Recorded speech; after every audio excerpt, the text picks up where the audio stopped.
And welcome everyone to another edition of Magic Pod Squad presented by Kia. This podcast is presented to you by the all-new Seltos SUV from Kia, official vehicle of the Orlando Magic. Give it everything. And I am excited to announce that we have finally gotten the band back together. This is going to be an exciting episode of Magic Pod Squad. Beginning, let's go around the room here. David Steele is joining us. David, great to see you. How are you? I'm well. It's great to see you guys. It's been a long time since we've seen each other's faces. This is great. Well, it means basketball is around the corner. Jeff Turner, long drive yesterday from Dallas, but he's rested and ready to go.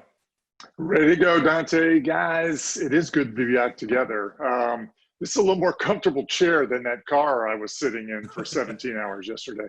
Yeah, I would think so. And George, people have gotten used to seeing us. It's great to see Jeff and David, but people have seen us for the last couple of months. But it's always good to catch up with you. Yeah, we need David and Jeff back. I don't think I can carry this load anymore. It's too much. It's way too much. Great. I have to say, and Jeff and I have talked about this. You guys have done yeoman's work during the pandemic, putting great content on OrlandoMagic.com and spreading it through social media. So hats off to you guys, Dante and Galante. Well, we appreciate it. George set up 45 interviews in 2 days, so we knocked them all out. It was a tough 2 days, wasn't it, Dante? Yeah, that's right. It was a hard 2 days. And our guest, we are excited about this one. Orlando Magic Chief Communications Officer Joel Glass, from his room in the Grand Floridian, inside the Disney campus, we're calling it, right? How about Joel? How are you? You look good, and how you holding up? I'm awesome. First of all, it took a pandemic to get Dante and Galante back together. That's amazing for starters. But as George and I talked about, this pandemic, this bubble, this was kind of built for me. You know, got my swimming pool, got the golf course. So not much has changed.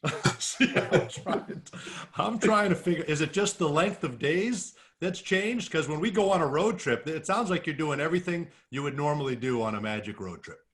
Right. You know, I mean, there are advantages. I think I said in my blog, glass half full, shameless plug there, but you can get it on OrlandoMagic.com. But the nice thing is I unpacked for the first time in 25 years and used every drawer in the hotel. Because you guys know when we travel, we're just, you know, you live out of your suitcase. So that's the positive. And like I've always said, every day during the NBA season is Tuesday. It doesn't matter what day it is, it's Tuesday. We're going in on Saturday, we're traveling on Sundays. So every day is Tuesday. So we're all good here. And the nice thing is, yesterday in the meal room, I miss my guys. I miss traveling with my guys. That's the worst part. But the other day in the meal room, there were some yogurt raisins, David Steele. Hey. I got it back. Man, I wish you could pass me a handful right now, Joel Glass. They're all good. That's a big bag too. That's a big bag of yogurt raisins. That'd be very, very high in demand on the plane. A couple of cross-country trips, wouldn't it? Yeah. Yep. Come on, David. You knocked that out in one flight. I don't know that we could nowadays. I don't know that we could pass that bag back and forth, though. I think we'd have to have every man to their own. Well, Joel, and then we'll kind of turn it loose to everybody. But all the reports we're hearing out of the campus have been fantastic. It sounds like it's working like it should. The amenities look fantastic. What's been your experience now, day 7 of quarantine, of going into the bubble for you? Right. Well, as I've told several people, if you put two groups together and say, I'm going to take two groups and make this happen, if you take the NBA and Disney, like if they can't do it, no one can do it. So the two of them have done an amazing job. Great amenities for the players, great practice situation, team meeting room, team meal rooms, team weight room. Nathan Spencer, our strength group, brought the weight room and put it in a couple rooms here. So everything has been really, really good. And, you know, they're making this as comfortable and positive as possible for everyone involved. Joel, why don't you tell us, for the fans that, you know, might not know what the situation is totally at Disney. You know, a lot of people watch the news, they see the case numbers of the virus on the rise in Florida and in Central Florida. Why does everybody feel so safe there at Disney? Well, for starters, you know, we're being tested every day. So all 1,600 people are tested every day. You wake up, and there's several devices that help you. So you wake up in the morning, and there's an app, and you take your temperature. So everyone has a thermometer in the room. You have your pulse oximeter here. Ooh. Put your finger in that, get your oxygen levels, which could be a precursor if something wrong, if your oxygen levels are low. Everyone is wearing masks. We have a device on our credential that beeps if you get too close to someone. So the social distancing is in play. So and then there's the ring, the Aura ring, which, to be honest, I haven't figured that one out. Like that was over the top for me. So, as I was trying to figure out how to put my wireless mouse on my computer, but the league has taken every precaution and make this as safe a place as possible. And to me, a lot's riding on it. It's just not about players playing, which that's the most important thing. But if the NBA and Disney can't do it, sports is in trouble. And so I think this can give a lot of people a roadmap and impact a lot of jobs, whether it's, people that work with teams, arena workers, and so forth. So, there's a lot riding on it. George has been asking for years for a device that would keep people 6 feet I was away. just going to say that. If I could get that on our credentials now, but not for everybody. I would just need it tied into a certain number of people. If I could know when they were approaching me, I think that would be ideal. That'd be great. Bring that home with you, Joel. No doubt. Now, Joel, how is the test? Because I had a COVID test about a week ago, and that one was not pleasant. It was they tickled the bottom of my brain. What's the test that you're getting, and that everybody's getting on a day-to-day basis? Yeah, so it's just a simple nasal swab and throat swab, and now they've given us the option of doing the serology test. I hope I even said that right. Where you can draw blood to check for antibodies. So that option is available also. So, there's just so many precautions. And as we've seen the bubble, a couple players kind of wandered off to get some food, and they were put in quarantine. So it's no joke. And they told you up front it wasn't going to be a joke. And it's very important to try and make this work. And Joel, these were the tests. I've been telling people that it feels to me like you're safer there than George and Dante and JT and I are, out wandering around Central Florida. And, we'll be broadcasting from the Amway Center, which there's no way they're going to make that environment as safe as Disney has done in the NBA. So I think you guys are in a pretty special place right there. Yeah, they will deep clean the Amway Center, by the way, between broadcasts. I've been assured of that. Well, that's good. That's good. But yeah, you definitely feel safe. It's just there is some anxiety about being tested every single day and knowing the ramifications and there are false positives that pop too. So, because then you got to come up with another negative, or you're put into the 14-day quarantine, and then the equipment manager becomes the PR guy. So, We don't want that. We don't want that. Or the PR guy becomes the equipment manager. We definitely don't want that. Right. Although I will say at practice, my second practice, Cliff asked me if I could do some drills. So, you saw the video of me passing. Pretty crisp, JT, right? Pretty crisp. Very well done, Joel. Hey, speaking to that, Joel, you guys took 37 people into to the campus. There appears with all the teams, there's an all hands on deck approach going on. How is that working, guys stepping up? You talked about you being on the court. Or you have to learn different roles in this environment as well. Right. So I was saying, then the Cliff called me. He actually called me a couple days before we left and said, would you be comfortable doing a passing drill or rebounding drill? And I'm like, varsity athlete, babe. I got that. Don't worry about that. But I, the other day, Aki, our trainer, and Ernest were attending to someone else, and I was wiping up the floors. So, and everyone's doing that. Everyone's carrying equipment bags, setting up backdrops. We're all in it together. And there's, as Jeff Weltman has said, there's no job too small. So no job too big, no job too small. So we're all in it together. a group of us rearranged the eating room the other day as some Amazon packages came in. So package delivery, towel person, bag mover, usually when we land in a city, sometimes there's like 8 of them unpacking the bags and I'm like, we're kind of out of here, but now we're all hands on deck.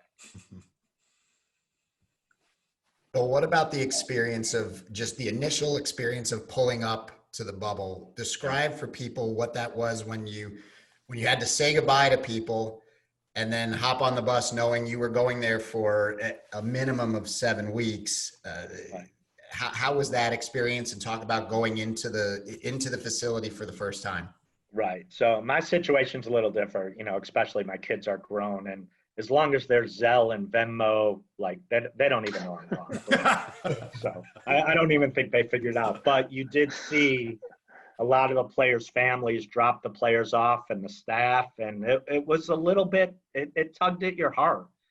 These guys have been around their kids for a very extended period, more than they ever have been during the NBA season. And then the fact that they had to say goodbye and know it was going to be for an extended period of time was tough to watch. So I kind of went and got a Gatorade and, made sure my golf clubs were all packed up. But that's a tough thing. And then when we got to Disney, it was, and even to this point, this is day 8 or whatever, it feels historic. It really feels historic, and that you're part of something historic. Yeah. But, I would also say this, that as I sent George a note the other day, it's not just the people that are here. We feel the support.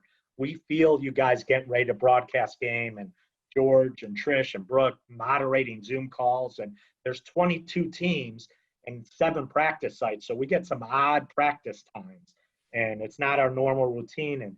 And we feel everyone back home supporting and helping us. So it's just not all us here, but I think it's going to be historic, and I can't wait for the Inside the Magic, and I can't wait for the 30. Yeah. No, really. Are you documenting all of this, Joe? Are you writing? You're gonna write a book, or you got something special after this is all over with? Yeah. So I have, again, shameless plug. I started my blog again called Glass Half Full. It's a lighter side look at the blog. It's not all serious. It's kind of my takes, have a little fun with it, and so forth. So you could get that on orlandomagic.com or Orlando Magic social media. And, I'll be writing every 3 or 4 days. And then, we'll put that together and see, I don't know who's going to buy it. My mom. Glass Half Full was dormant for like a decade. Like I hadn't seen an entry since like 2009. Well, George, you know how it is in that like 8-year rebuild. I'm surprised we still have the logo. Yeah. Well, we remade a logo, so we're good to go. But hopefully people enjoy that a little bit and have a little fun with that.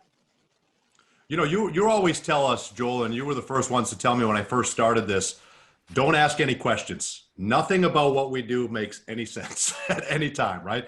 But still, there's no blueprint for this, right? At what point in the last 8 days has it sunk in what's really happening, or still has it not? I know you mentioned how historic it is, and all that is so valid. But at what point did you walk around and see something, do something? Was there a visual that stood out that said, wow, I can't believe this is really happening and I'm a part of it? Yeah, it does feel a bit surreal still. And again, I'm only 8 days in, so we're not even the length of a West Coast trip yet.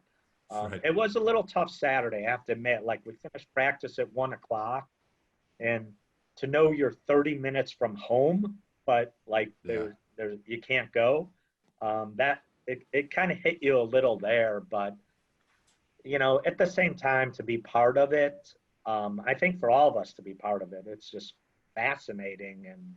And I'm not sure how I'll feel on day 39, but we'll see where we go from there. Joel, what's the feel early? You're around the team and you're watching practices. Is it more like a training camp feel right now, or regular season when you're looking at the practices? I'm assuming it's more training camp atmosphere. Yeah, it's first of all, the first thing I'll say is you can tell our guys are happy to be around each other again. There's definitely a spirit there. Cliff had a team dinner last night, which was great. Social distance team dinner, I should say. So we got the whole bottom floor of the restaurant, and you basically had your own table. But everyone was there. Everyone showed up. You know, it wasn't mandatory or anything like that. He's done some fun things with film sessions where guys have teach things to the other guys. So he's kind of making it like a training camp feel. And then on the court, that's what it's been. It's, you know, he's careful about the injuries, ramping up to 5-on-5. We did a little 5-on-5 yesterday, and they were pretty gassed, trying to get back in basketball shape. But I could tell right now our guys are excited for the opportunity ahead. Like, if any, and now this is glass half full, George, but if any upsets can happen, like, they can happen now. So, and Alex promised rings and a virtual parade. So I packed till October 13th. Not virtual. Wouldn't that be David Steele's luck? You get a championship and it's a virtual parade. As long as the ring is not virtual, I'm okay with that. That's right. That's right. That's exactly Hey, right. who knows now? The rings now might be like a combination Aura ring as well. You That's know? true. That's true. It could double as that. Yeah. Bianchi, the sports writer, columnist for the Sun, said, "Hey, you finally got your ring." I'm like, whatever. You know what, Joel? It's interesting. You hear, you know, Evan Fournier was being realistic and said it's going to be hard for this team to pick up where it left off. Then you hear DJ say we picked up where we left off. It looked like a practice right before the stoppage. Steve Clifford doesn't seem as impressed with kind of where they're at right now. So how do you kind of make sense of it all and engage where they're at? But there's got to be a feeling that, you know, a month from now that everybody should be pretty close to where they were. Yeah, the interesting thing is I honestly think no one knows. Like, you play those first few games of any season, and usually I think JT could attest to this. The best conditioned teams have a better chance maybe, or how hard they worked in September before camp started. Right now, we're all the same, and we don't know. I do think there's a couple interesting things at play, though. You know, for those top teams, those 8 games they're exhibition games for them more than anything, because now you're not battling for home court. You know, you may for matchups, which is always dangerous too, but there's no home court. So if you're 1 or 4, like, you know, what does that matter anymore? So that's an interesting aspect, how they'll take the games. Now for us, you know, we're playing Brooklyn first. Like, that's all systems go. So it's different for different teams is what I would say. And I don't think we know, and we'll see. Joel, is there much talk among the players and the coaches about what the environment is going to be like when the games begin? That, I mean, obviously it's going to be bizarre compared to what players and coaches are used to. Right. You know, I have, but our players have not seen the broadcast courts yet. So it's almost a TV studio. When I walked in, I'm like, it's a TV studio with a basketball court in it. So there's video boards down the whole length of the floor, which will obviously for corporate partners, for digital fans, signage, whatever. And they're going to pipe in some sound, and we'll have natural audio. So it will be very interesting. I think, you know, you guys know how it is. And George and I always talk about this. Like, sometimes guys got to get going. How do they get going? And a fan may say something in the front row, or they may say something to get themselves going. And I think that's going to be the interesting part. And, you know, the other parts about it is, like Vooch said the other day, is like, I have no excuse if I don't hear Cliff's play call anymore, you know, because I'll be able to hear it. And, you know, I'm going to miss watching basketball. I've watched 90% of my basketball with George and Dante right on the other side, and that's the one part I'm going to miss the most. But maybe especially the referees will hear a little less, which probably is good, because this would be dangerous for my guy over there. Oh man! I don't know if I'd still have a job at the end of the bubble if that was going to happen. If I was the one there, that would be bad. You can't yell and look the other way. No, what I'd have to do is I would have to make my mask really tight. Like I'd have to put the mask on, just really almost make it like a muzzle. I think that's what I would Although have I to did see, I did get a sneak peek. I think there's plexiglass around the scorers table, so that might help you. I don't know. do. Oh, that's true. Interesting. That's true. Do you think it's do you think it's gonna take them some time to get? Is that where the scrimmages are gonna take place too? Where the studio? I don't want to call it the studio court. That's not the right. Yeah, The broadcast court. Broadcast court is what the NBA's calling it. So that's where the scrimmages will take place. So that will at least give guys, 3 shots at feeling of what it's going to be like to play there. Right. I think those scrimmages will be important to get a feel for it. The other interesting part is we walked into practice, our very first practice. So it was at the Coronado Springs Ballroom 1. And there were our 2 floors, our city edition floor with ORL and our regular game floor at the Parquet side by side. And Terrence Ross is like, great to have 2 courts. We have one at the Amway Center. The Amway Center used to be the most cutting edge practice facility in the world. And now we're building a new practice facility, obviously with Advent Health. But the 2 courts makes a huge difference. So. Now the ceiling was a little lower and the lighting was a little, they're working on that, but they got it dialed in pretty good. Do you get a sense, Joel, that there's any advantage to being the so-called home team, hometown team?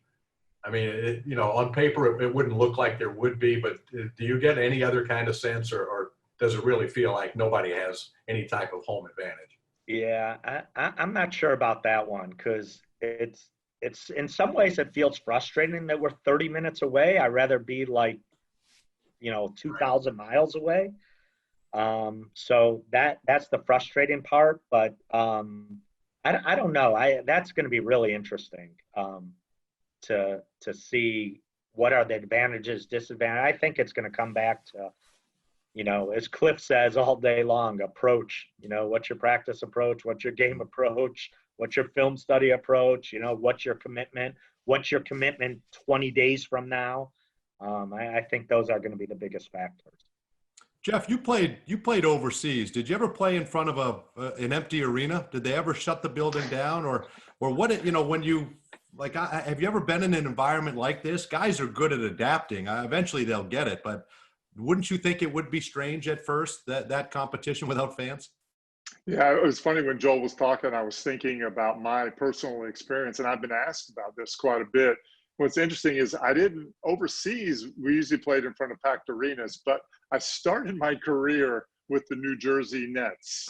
If you remember, they were in the old Brendan Byrne Arena, became Continental Airlines Arena and everything. Biggest building in the NBA, almost 20,000 seats.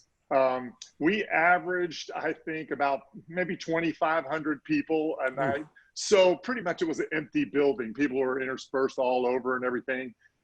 So I have experience with playing in empty buildings, and it is different. You can hear everything. Certainly the players won't be subjected to the cat calls from the raucous New Jersey crowd that I was, but they will adapt, I mean, it'll be, I think once players get in, guys, and the competition starts, you feel the noise, you feel the environment, but really it's about staying focused on what's going on. I think it's interesting as I've watched other sports. Isn't it interesting when you watch, I don't know if you guys know, Joel probably is watching a little bit of the PGA Tour.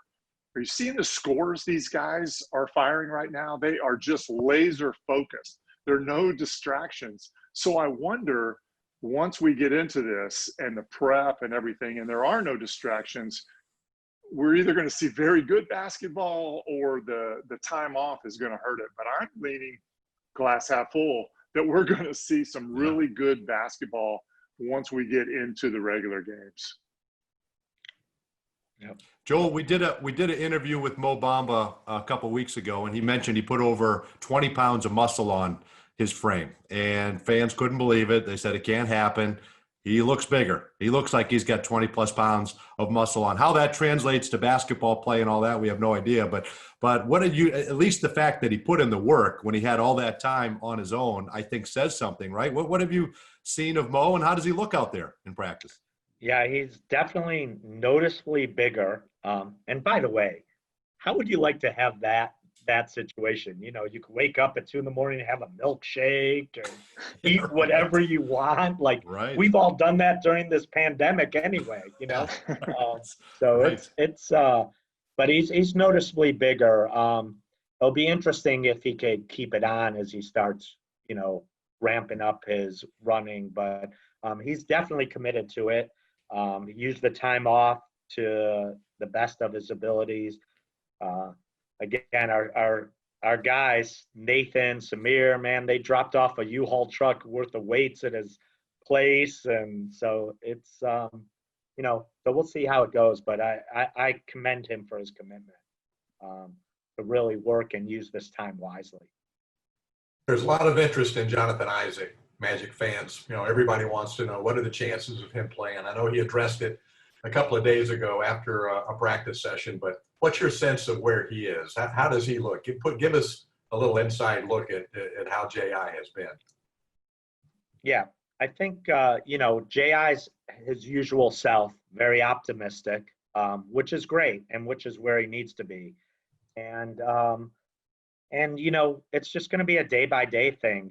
You know, we did 5-on-5 the other day, but you know, he didn't do that. He did a little contact earlier, and it's just going to be a day by day. I mean, and as you know, we're going to be very smart about it. Our human performance staff is going to be very smart about it and not put him in a situation that could be detrimental. So.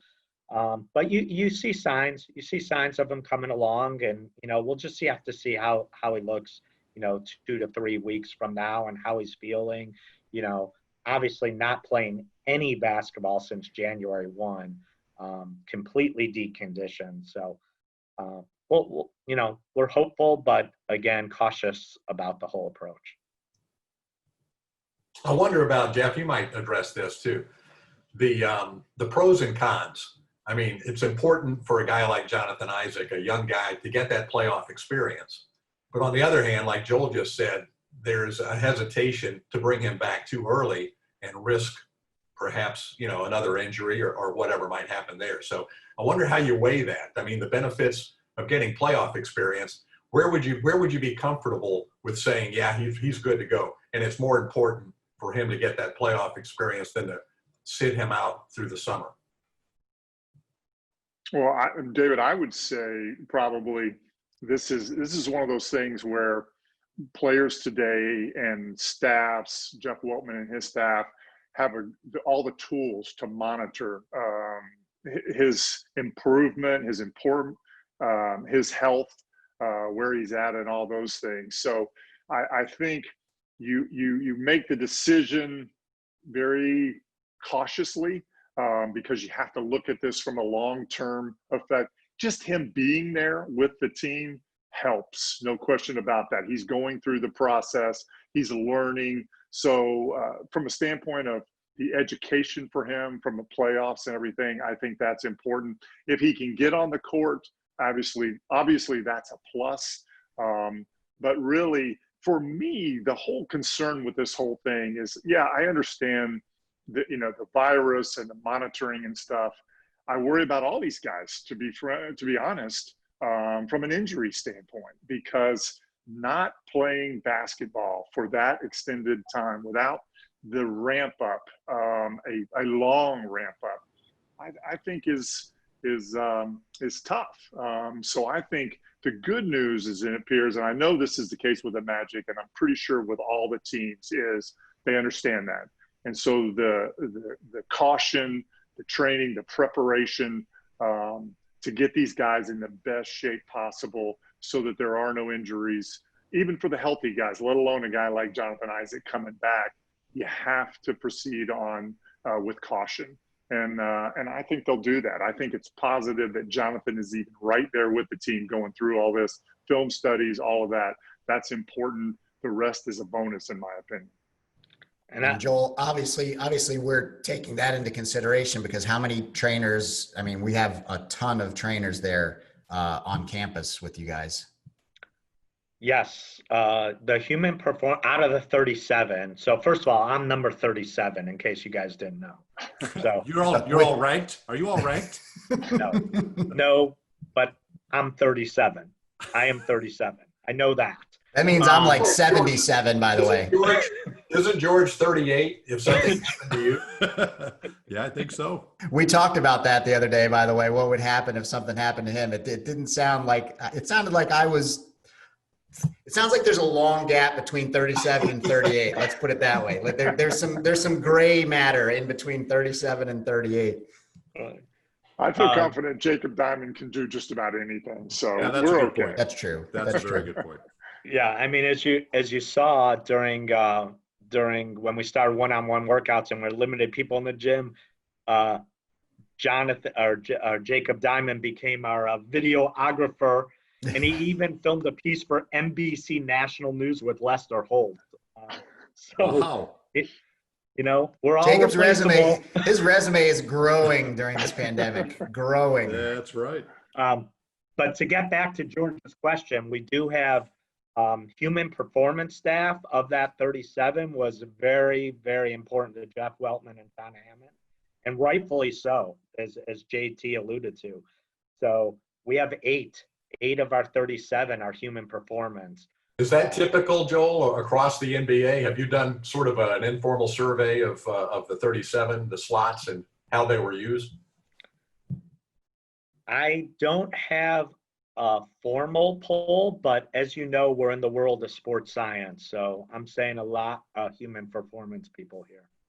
So as you know, there were 8 human performance and 1 PR, 1 content, 1 equipment manager. So 0 broadcasters. Yeah. David, that means you're like 87. I understand. You're 87. I think 39. I think him and JT are about 39, 40. I think they're pretty close. All right, then Not even Dante, you're close. 87. Yeah, I'm 87 You're for sure. 87. You're 87. Joel, what's your sense from Cliff? Cliff looks energized. He looks recharged. He looks refreshed. That isn't always the case for coaches during a season, but it looks like the time off has kind of recharged him a little bit. He's got your conversations with him. I mean, this is something that's impossible to prepare for, but if anyone could prepare for it, it'd be him, right? And his staff. yeah, absolutely. I mean, you guys, Cliff is the best. And I think his walks around Winter Park with JT during Nice. the break, the hiatus, have really helped him a lot. He's in really good shape. And he's been, we have a sign-up sheet on the our weight room here at the hotel. There's other weight facilities. There's weight facilities at the practice court too, but Nathan Spencer has built one here. But you have to sign up because we're trying to limit the people there. Cliff's name is at 6 a.m. on every single slot, every single day. So I'm out there swimming in the pool, but he's in there riding the bike or whatever he's got going on. Nice. So he definitely looks refreshed. As you know, he's watched a ton of film, and he's locked and loaded. I mean, he's a coach's coach, so and a player's coach and everyone's coach. So let's get into these walks, JT. I didn't know there were secret walks with the coach going on. Well, I don't know if there's secret walks, but he's at the Briar Patch now. He's at the Briar Patch now. This is one of his stops. I contacted Cliff early during this thing, just thinking, hey, I know he gets out and walks when we're on the road and everything, and if he wanted a little bit of company, I'd be glad to join him. So he got back to me, and so we just started walking and talking and having a cup of coffee. And I'm telling you, Joel is absolutely right. He is a coach through and through. I mean, he picked my brain. I asked him, I challenged him on a few things, well, what about this? What about that? Very receptive. He always comes back and say, I was thinking about what you were talking about. So I there are, positives and negatives through all of this that we've been through, but the chance to, just get to know Cliff a little bit better, as a person, as a coach, man, I count it as a blessing. We really had a good time, and it's kind of developed a little bit more of a little stronger relationship. So it was good, and hopefully we were able to get a little exercise as well. That's great. Well, Joel, before we let you go, you got to let us know what strange things you've seen. Have you seen Boban Marjanovic fishing? Have you seen like what kind of stuff from walking around these areas has stood out to you? Yeah, the other day I saw the whole Brooklyn Nets doing a pool workout. Okay. Did that interrupt your pool time? Did you say, hey, it's my pool time right now? Yeah, I knew These it. are my calisthenics. I knew it. Yeah. Yeah, No pool Zumba for you. A little disappointed in that, but let me tell you something. Gary Clark, he is some kind of fisherman. He's Really? caught some giant fish. You'll see him on a future blog, or I sent the photo to our social media today. So got that going on. It's I think Evan Fournier had it best. It's kind of like although I wouldn't know, it's an Olympic Village feel is what it is. We have 7 teams here, and it's cool. Like I saw Victor Oladipo last night. You bump into people you see at practice. Former player Ty Lue came up to me. So you see a lot of the people in the league. We're all in this league, so that's the cool part about it. So. It's got to be a camaraderie. It is historic, as you mentioned. We appreciate it. We appreciate the insight from inside the Disney campus. Be safe, and let's get back to playing basketball. Joel, do you need us to smuggle? Do you need us to smuggle you anything in? Now's your chance. We can hide it up by the wall. We'll go right at the border. We were talking the other day, so we went on a pontoon boat. Now that lake over here is pretty big, and that thing can dock in certain places, and I don't know. That could be a way to perforate the bubble, but we're all being careful. So I say that in jest. Joel, those Disney courses are pretty tough. Now, do you need us to ship you any golf balls or anything? How you doing there? JT, that is the first thing I packed. So I'm good. I'm good. So the battling of the tee times is interesting. They're trying to keep the NBA and the public apart, which is fair. Mm-hmm. And but then there's only so many times for the NBA and 22 teams and staffs, and we're kind of all battling for those tee times. So. Hey Joel, what's your handicap right now going in? And then we'll check it in 6 and 12 weeks, and we'll see how your game has evolved or devolved. What's your handicap today? So right now, today, it's a 12.1. Now, I have not swung my golf club in a week, although I have my golf trainer stick in my room. So that's all I've really done. But today, hopefully, if the weather holds, will be the first time that I'm able to get out there. Nice. Very nice. I don't know. That is going to suffer. JT, we know. Dante, I don't know if you know, but the short game goes quick. That's the problem. That's where you score too. So, so Dante, I feel like we really need to ask your question, Joel.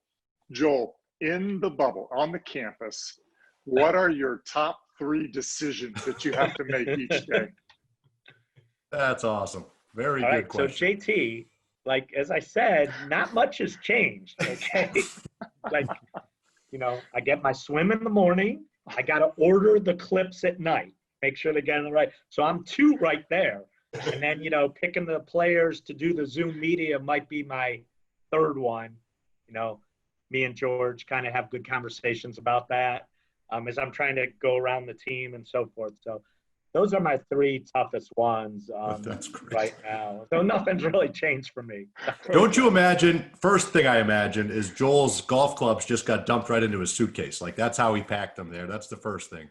Secondly, I think you wake up in the morning, peel the curtains, and he is immediately, guys, staking out the pool to make sure nobody's down there in his lane, right? Is that pretty accurate? Yeah, 6 a.m. So I'm a 6 a.m. swim guy, and it's me and the 2 Disney ducks right now every morning. So we're good. We're good. There's no issue there. Oh, that's great. Well, we appreciate it, and we look forward to a time, seems like forever from now, but when we can all get together and enjoy a meal on the road like normal at some point. That is going to happen again, right? Somewhere?